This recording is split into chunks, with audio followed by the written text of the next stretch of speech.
എൻ്റെ പേര് അന്നമ്മ മാത്യു. ഞാൻ ഷൊർണൂർ ഇടവകയിലെ സെൻറ്റ് ആഗ്നസ് ചർച്ചിൽ നിന്നാണ് വരുന്നത്. എൻ്റെ മകൾക്ക് കിട്ടിയ ഏതാനും അനുഗ്രഹങ്ങളാണ് ഞാനിപ്പോൾ പറയുന്നത്. 2026 ജനുവരി 9 മിക്സിയിൽപ്പെട്ട് എൻ്റെ മകളുടെ കയ്യ് 4 വിരൽ മുറിഞ്ഞ് ചതഞ്ഞ് ഒരു കഷണമൊക്കെ പോയി. അതെല്ലാം ഒരുമാതിരി പീസായിട്ട് പോയിരുന്നു. മകള് എത്ര പ്രായമുള്ള മകളാ? മകള് വലിയ കുട്ടിയാണ്, UK വർക്ക് ചെയ്യുന്നതാണ്. അവിടെ വെച്ചിട്ടുണ്ടായേ? അതെ, അവിടെ വെച്ചാണ് ഉണ്ടായത്. അവിടെ ഈ പെട്ടെന്നൊന്നും ട്രീറ്റ്മെൻറ്റ് കിട്ടിയാലല്ലോ. എത്ര എമർജൻസി ആയിട്ട് പോയാലും ഒരു ദിവസം മുഴുവൻ പോയി അവിടെ ഇരുന്നു ഡോക്ടറെ ഒന്ന് കാണുന്നതിന് വേണ്ടിയിട്ട്. ഈ ചോരയൊലിച്ച കയ്യുമായിട്ട് അപ്പോൾ അവിടെ ബോധം കെട്ട് വീണിരുന്നു. അവർ ഒരു 12 മണിക്കൂറിന് ശേഷമാണ് കയ്യൊന്ന് അറ്റൻഡ് ചെയ്തത്. അവർ വെറുതെ ബാൻഡേജൊക്കെ വെച്ച് കെട്ടി കുറച്ച് ആൻറ്റിബയോട്ടിക്സും കൊടുത്ത് വിട്ടതേ ഉണ്ടായിരുന്നുള്ളൂ. അപ്പോൾ ഞാനിങ്ങനെ അത്ഭുത ജപമാല ഞാനിവിടെ 25 ഓഗസ്റ്റ് മുതലാണ് ഞാനിവിടെ വന്ന് കൂടാൻ തുടങ്ങിയിട്ടുള്ളത്. മിക്കവാറും മാസത്തിൽ 1 വീതം വരും.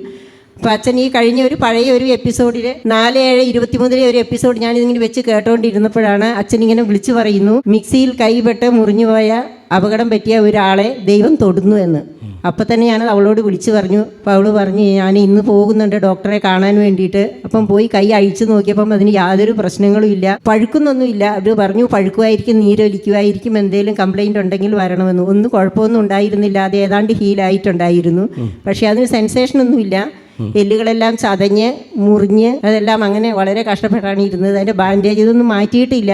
അപ്പോൾ ഇന്നലെ പോയി ടെസ്റ്റ് ചെയ്ത് നോക്കിയപ്പോഴേ ഡോക്ടർ പറഞ്ഞു ഫാസ്റ്റ് റിക്കവറിങ് ആണ്, വണ്ടർഫുൾ റിക്കവറിങ് ആണ്. ഇത് എങ്ങനെ ഇങ്ങനെ സാധിച്ചു എന്ന് പറഞ്ഞ കണ്ടോ. പ്രത്യേകമായിട്ട് അത്ഭുതമാല കൃത്യമായിട്ട് വിളിച്ചു പറയാം, മിക്സിയിൽ കൈപ്പെട്ട് കൈ മുറിഞ്ഞ ആള് ഉണ്ടോ. അപ്പം ഞാൻ പറഞ്ഞു അത് ലോകത്ത് നിനക്ക് മാത്രമേ സംഭവിച്ചിട്ടുണ്ടാവുള്ളൂ. അച്ഛനത് എങ്ങനെയോ പഴയൊരു ജപമാലയാണ് ഞാനത് കൂടിയപ്പോഴത് കണ്ടത്.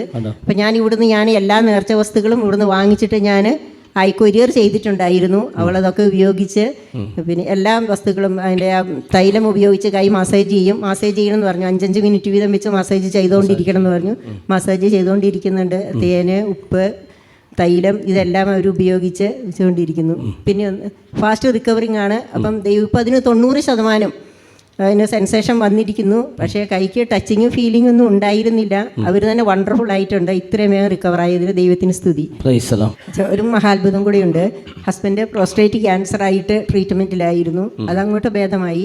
പക്ഷേ ഇപ്പോൾ അതിൻ്റെ ഭാഗമായിട്ട് സൈഡ് ഇഫക്റ്റ് ആയിട്ട് GRD വന്നിട്ട് കുടൽ, ആമാശയം ഒക്കെ ഇങ്ങനെ വെന്തിട്ടിരിക്കുകയാണ്. അപ്പം എന്ന് വെച്ചാൽ അതിനകത്തൊക്കെ ഇങ്ങനെ അൾസറാണ്, വലിയ അൾസറാണ്. അപ്പം അച്ഛനത് എപ്പോഴും പറയും, ക്യാൻസർ ഉള്ളവർ പ്രാർത്ഥിച്ചോളൂ, ബയോപ്സിക്ക് അയക്കുന്നവർ പ്രാർത്ഥിച്ചോളൂ എന്ന്. ഞങ്ങൾ എല്ലാ ദിവസവും 2 പേരും കൂടി ഇരുന്നാണ് കാണാറുള്ളത്, ഞങ്ങൾ കൂടാറുണ്ട്. അപ്പോൾ ഞങ്ങളിങ്ങനെ പ്രാർത്ഥിച്ചു. ബയോപ്സിക്ക് എടുത്തിരുന്നു ആമാശയത്തിൻ്റെ ഭാഗത്തുനിന്ന്. അപ്പോഴതിനകത്ത് ദൈവം പ്രത്യേകമായിട്ട് അനുഗ്രഹിച്ചിരിക്കുന്നു. അതിനകത്ത് ക്യാൻസറസ് ഒന്നുമില്ല, അത് ഭേദമായിരിക്കുന്നു. ഇന്നലെ ഞങ്ങൾ വീണ്ടും അടുത്ത ചെക്കപ്പിന് പോയപ്പോൾ ഇനിയിപ്പം മരുന്ന് കുറച്ചും കൂടെ കണ്ടിന്യൂസ് ആയിട്ട് കഴിച്ചാൽ മതി, ഇനിയിപ്പോൾ 6 മാസം കഴിഞ്ഞ് വന്നാൽ മതി, പേടിക്കാനൊന്നുമില്ല എന്ന് പറഞ്ഞു. അത് വലിയൊരു മഹാത്ഭുതം തന്നെയാണ്. ദൈവം തന്ന അനുഗ്രഹത്തിന് സ്തുതി.